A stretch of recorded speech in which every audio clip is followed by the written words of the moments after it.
Welcome to the Free Marketeers, the official podcast of the Free Market Foundation. Hello, dear listeners. This is the latest episode of the Free Marketeers podcast. I'm Mpiyakahe Dhlamini and I'm joined by Chris Hattingh and Martin van Staden. So this week I thought we could start by talking about just some tragic news that just came out of New Zealand this morning, where a gunman has shot and killed 40 people at a mosque. And so I just wanted to get you guys' view of it. I saw that, Chris, you wrote a very good post, I think, on Facebook, where you talked about the roots of this kind of thinking, where someone which can just go after Muslims and not knowing any of them personally. Could you maybe just tell us a little bit more about that? So first off, we all are in send our condolences and our thoughts and prayers to the people affected in Christchurch and New Zealand. Christchurch seemed to be affected by lots of tragedies throughout the years. They had earthquakes, now they've had the shooting, so that poor town is suffering a lot. My post was inspired by what I've read from Ayn Rand in the past. A lot of her work is focused on collectivism and collectivist thinking. And these sorts of terrorist attacks, to me, they show a kind of collectivist thinking, because the people perpetuating them, they place their target audience, their target group in only as part of that group. They don't see them as individuals. So they see a mosque, they think, okay, Muslim invaders kind of thing, you know, what are they doing to our country? You know, that sort of thinking. They don't think about them as individual people. And I think this is endemic in any sort of collectivist thinking, in fascism, socialism, communism, everything. All these sorts of things place people in groups. They're not individuals in and of themselves. They're only part of the group, and therefore any actions are justified as long as you're defending your group. It's the same sort of thinking when you hear people claim credit for, I don't know, the accomplishments of Isaac Newton, or, you know, these sorts of great Western white thinkers as such. I mean, for me to claim that I'm anyway as talented as Leonardo da Vinci is seriously disingenuous. And me with my German heritage, I can only claim the bad philosophies of Heidegger and Marx and these sorts of people. So I wouldn't even do that in the first place if I engaged in that. So to me, it just shows the strand, I guess, in society of thinking in these ways. When you talk about the rise of populism on the far right, it's the same sort of thing as thinking, you know, we need to close borders completely because that group might come in and, you know, do X, Y, Z to us, because surely, you know, they're so different from us. So there's no way we can integrate with each other. And the best medicine to that is trade, individual rights, property rights, individual freedom, because then you see each person as an end in and of themselves. So, Martin, what about the idea that I've seen some people put out there that the best way to prevent some of these attacks is to basically restrict immigration from the Middle East and some of these other countries, so that you lessen the risk of someone deciding to shoot up a mosque or something? Well, look, I think it's worth pointing out that in New Zealand, this is the first mass shooting, I think, since the 1990s. New Zealand, I believe, is an incredibly peaceful place. You don't have terrorist attacks every other week. And I think probably like South Africa, the New Zealand Muslim population is very peaceful, very assimilated, basically part of the community there.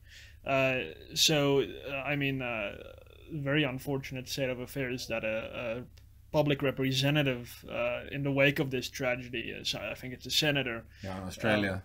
In Australia, said that this is bad and all, but it's a reaction to the crisis of immigration and lax immigration, and all these basically other people that are not part of who we are have been streaming in, and our natives have been feeling very I don't know, concerned about the state of their country.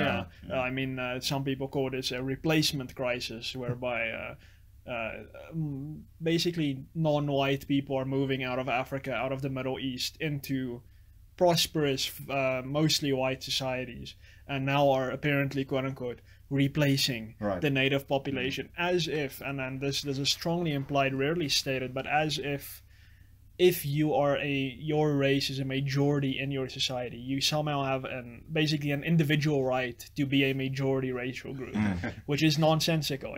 This keeps coming up, whereby, but the historical majority racial group is now being displaced by incoming groups. It's like there is no right to having a dominant culture, having a dominant race.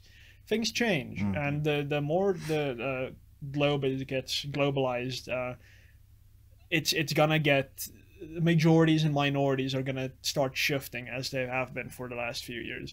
So I mean, it's not a problem of restricting immigration. That is not gonna solve the problem. I mean, in Australia, I think their mass shootings have all been by native Australians. Right. I don't think there's been and of course this New Zealand one was by New Zealanders against Muslims. This was not a Muslim mass shooting. Yeah. So we need to be very careful about where we assign blame and so forth, and we need to recognize that the thing that makes the West is that any culture can come in. Yeah.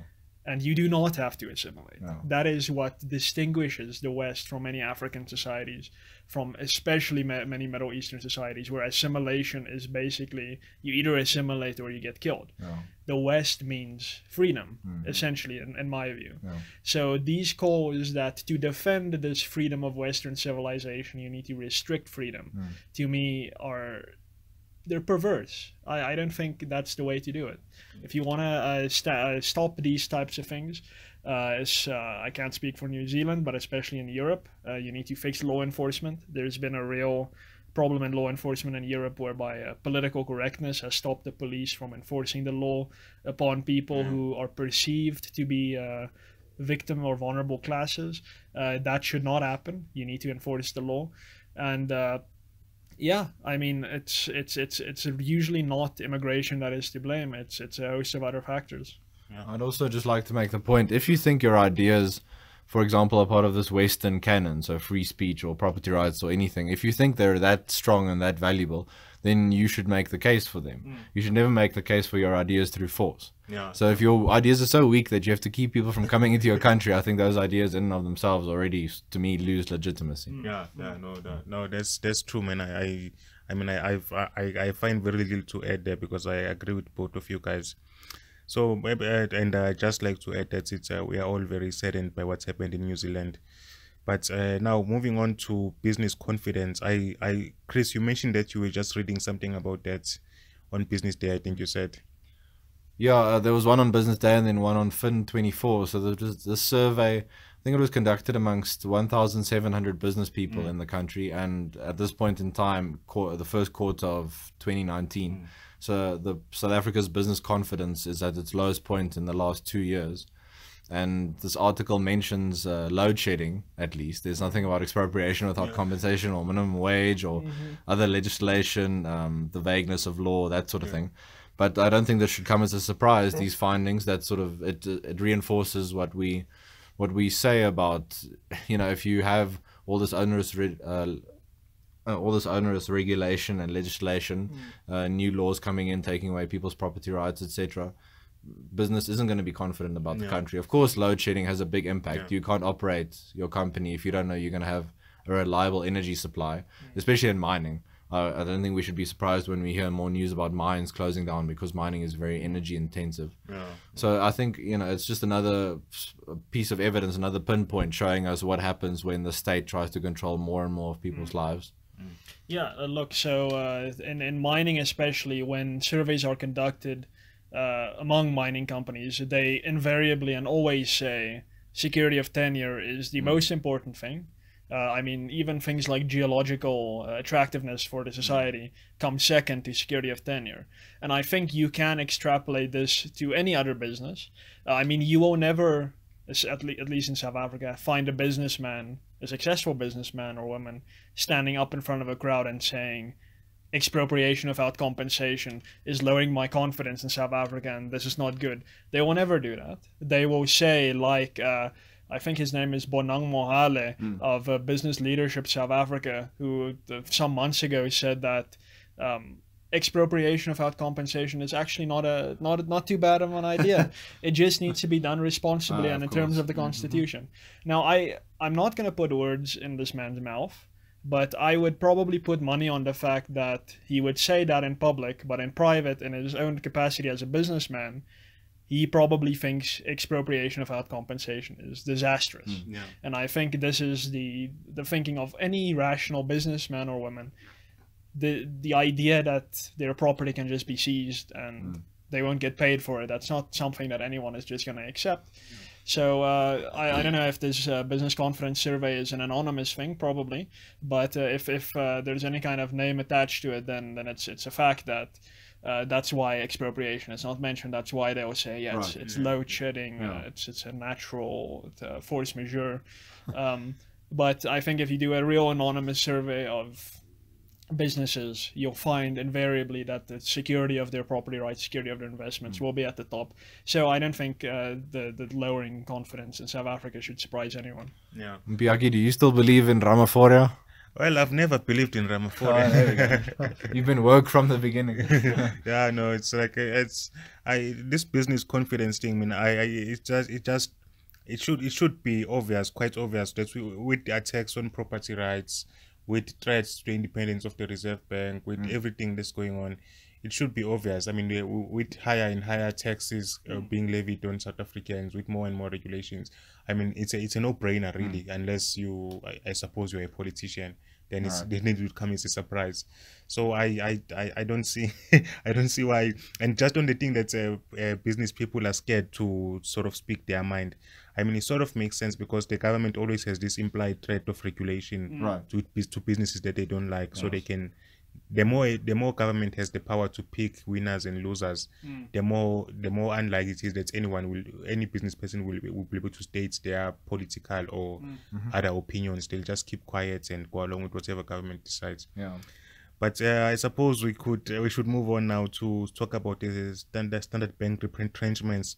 And one of the interesting things I saw today, which is sort of an aside, but a sort of a funny one also, is that the finance minister posted a tweet in the morning. At 1 o'clock in the morning in good Mboweni style. Where he basically said the background here was that Standard Bank is retrenching 1,200 employees, closing 91 branches, or it's mooted to be happening in the next few months. Now, the finance minister tweets and says that eggs, bacon, and sandwiches, that's what the retrenched Standard Bank workers have to look forward to once they get retrenched, and then they can run their own farms. So that was well, it fits in with expropriation. I mean, the state will give us all land, and then they'll be able to get the food and stuff on the farm. Yeah, universal basic land. So it's basically the same idea. So, but the funny thing is, the people who are driving expropriation without compensation are outraged at the minister saying this, because they seem to be. I mean, they are calling for EWC at the same time. They don't seem to believe that the consequences of EWC will be good. So that's why they seem to be outraged. Yeah, why would you think one would lead to the other? I mean, surely the expropriation won't cause this sort of, why would one thing cause another one? Well, look, so I think what's been said is that the retrenchments at Standard Bank are being caused by the increased digitization of society, where people are more inclined now to use online banking services, and that is now leading to job losses. Now, listeners, you shouldn't misunderstand this. What I'm about to say is that this basically falls under the tough shit rule of life. You've set yourself up for that one. Yes. So, look, Joseph Schumpeter talked about creative destruction. The fact is that as society develops, as technology gets more advanced, as we invariably get more prosperous, the last few decades of human prosperity has been unparalleled. We've just gotten wealthier as a human society. Things are going to be rocky along the road, and that means people are going to lose jobs. And the more we move into an information age, the more tellers, petrol attendants, and so forth, these people are going to lose their jobs. Now, we need to be careful and distinguish here between this, what I would call a natural state of affairs, where jobs are naturally lost, and basically government's incessant desire to enforce job losses. These are two very different things, and they have two very different consequences in society. These natural job losses are always going to happen, and society will not get poorer for it. Society will get more prosperous. Consumers will be paying less. We don't have to drive to Standard Bank branches anymore. We don't pay that for fuel. we now use it from the comfort of our own home. Look at Standard Bank, look at Amazon, which may replace places like Pick and Pay in the future. This is going to happen. On the other hand, what government does is where there is no natural need or circumstance that is yet calling for job losses, government creates unemployment there. So the minimum wage, for instance, it is basically going to poorer people and saying, you cannot work for under 3,500 Rand a month. There is nothing natural about that. These people would have jobs but for the national minimum wage and but for many other interventions by government. They would actually be working, being productive, getting food on the table. There is no creative destruction taking here. This is destructive destruction, at the risk of repeating myself there. So we need to be careful to not confuse these two things. There are always going to be job losses, and the Standard Bank thing is a good example of that happening naturally, and we should not be too worried about it. I think these people who are losing their jobs will be okay, but then we need to always condemn any job losses that happen as a result of coercion, government force. And I agree with you, Martin. I mean, to be fair to the minister, he did reference the fourth industrial revolution and also say that it's not Standard Bank's fault that these job losses are happening. I mean, I think what would be helpful is because when you see government type job losses, it's always wealth destruction. And when it's like private sector job losses, it's always because of wealth creation. Because now people have become richer. They become richer because they are saving more from not having to drive to banks, waste all of their time standing in a queue. You can just do anything faster now and then have time to do other productive things with your life. And so that's a good thing for everyone, including the people who are losing jobs, because now their next job is going to be much easier for them. They'll probably earn more than what they were earning at the Standard Bank branch. And so I think that's, I mean, I agree with everything that you've said. I mean, we should embrace. And these people who keep on saying that the fourth industrial revolution is just going to be a massacre, we need a UBI or whatever, another welfare program, basically. This, I think there's some alarmism there, because like whenever there is no economy that will exist without serving people. There's just no logic for that kind of economy. So if no one has a job and all the machines are doing all the work, why? It just doesn't make sense. So I mean, the first industrial revolution, I think, was around the time of Karl Marx. And I mean, when that started happening, when people started leaving farms, going to the cities, he was very upset by that state of affairs. So the first Marxist, being Marx himself, was already condemning industrial revolutions when they started.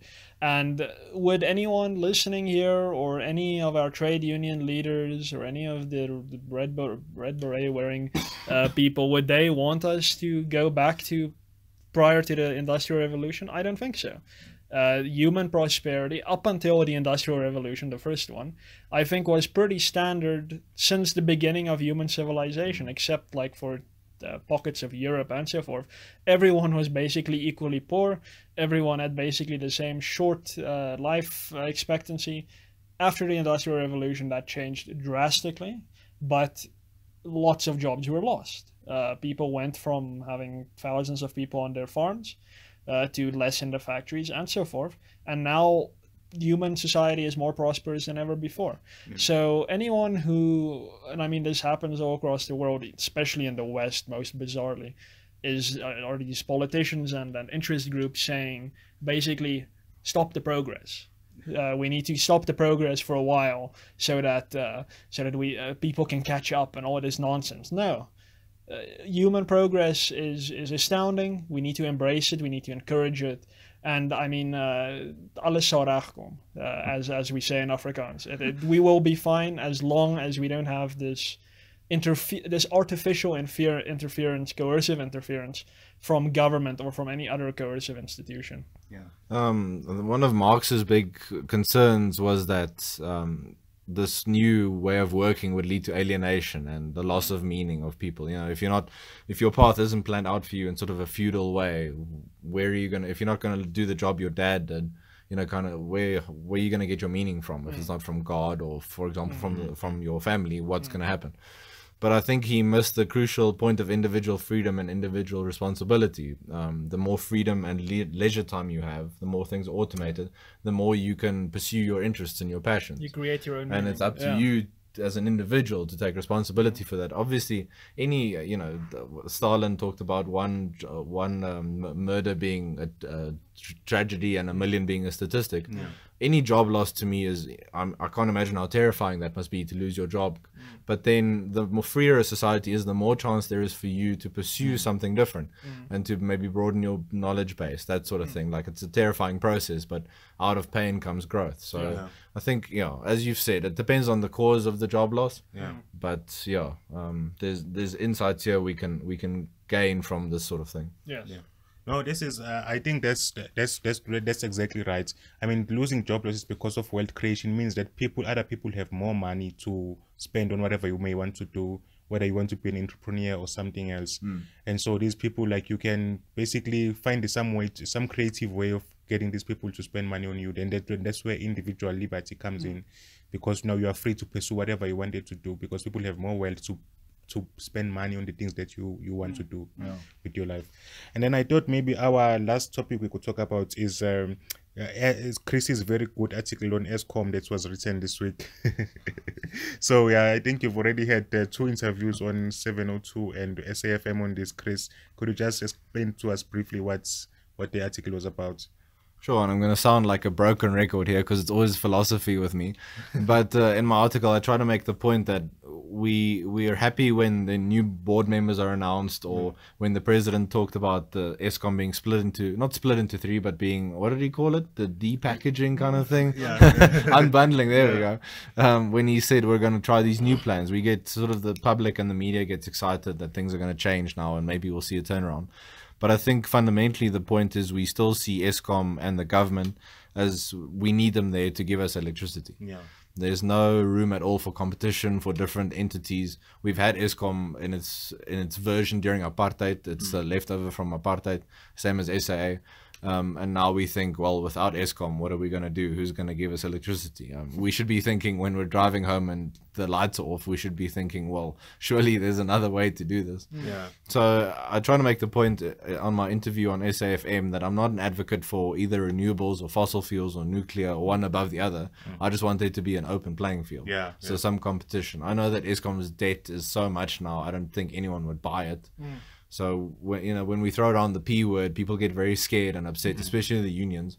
But I think for union workers, maybe especially because they're skilled, they've got the expertise. If we had other IPPs competing with Eskom, those workers would find better paying jobs at those IPPs. And South Africa has we've got a population of around 60 million.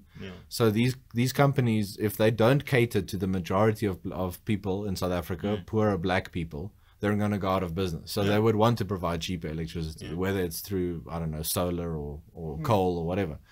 So I guess that was just my main point. We need to rejig our thinking around Eskom. It can't be the sole focus anymore. We just need to introduce some sort of competition.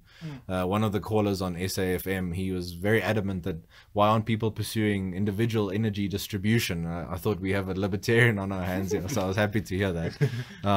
But I think people are just getting frustrated and apathetic about this right now. And it just, Eskom is another example of the state being too big. And Martin, what do you think about, like, why do you think government is so scared to allow competitors to Eskom? What could be the possible reason for this? I mean, it seems strange because it's supposedly one of the country's excellent companies. Oh, look, there can be any number of reasons. Of course, I think it's very simple: control. I think it's in the nature of government to want to control, even if it doesn't realize that this is the reason it does things. I think it's the nature of government that anything that comes across its way, it needs to be put under some kind of red tape and controlled. And with Eskom, I mean, they've already reached max control. So from the perspective of an individual, basically the idea is to get more freedom, but for government that's completely inverted. Government's purpose is to control, and to them, if they've reached max control, they've accomplished their mission. So it's probably ludicrous to people who are currently running Eskom to even entertain the idea of relinquishing that control. That's why even the unbundling is making a lot of people uncomfortable, because even though they still retain 100% of control, it's going to be a more like a looser 100% that can maybe fall apart in the future. So I think that's it's probably as simple as that. I mean, they're already very scared of SAA. They've lost a lot of control over airlines in South Africa, so doing away with SAA also scares them. But yeah, you should always expect, or you should never expect, government to easily let go of something that it already controls very much. You're far more likely to have it relinquish like small controls that it has over some things like ICT. It may say, okay, fine, we're going to free that market, but to relinquish control it's enjoyed since 2023, it's unlikely. It's an uphill battle. Yeah. I know, I agree with you guys, and I think we should end it there for this week. And Martin, could you please give us the social media info? Yeah, sure. So remember to subscribe to our YouTube channel. That's the big red button right under this video. Please follow us on Twitter. That's at FMF South Africa, one word. And like us on Facebook. It is Free Market Foundation South Africa, or in the URL it's facebook.com/FMFSA. And always visit our website at www.freemarketfoundation.com. Thanks for tuning in. Cheers.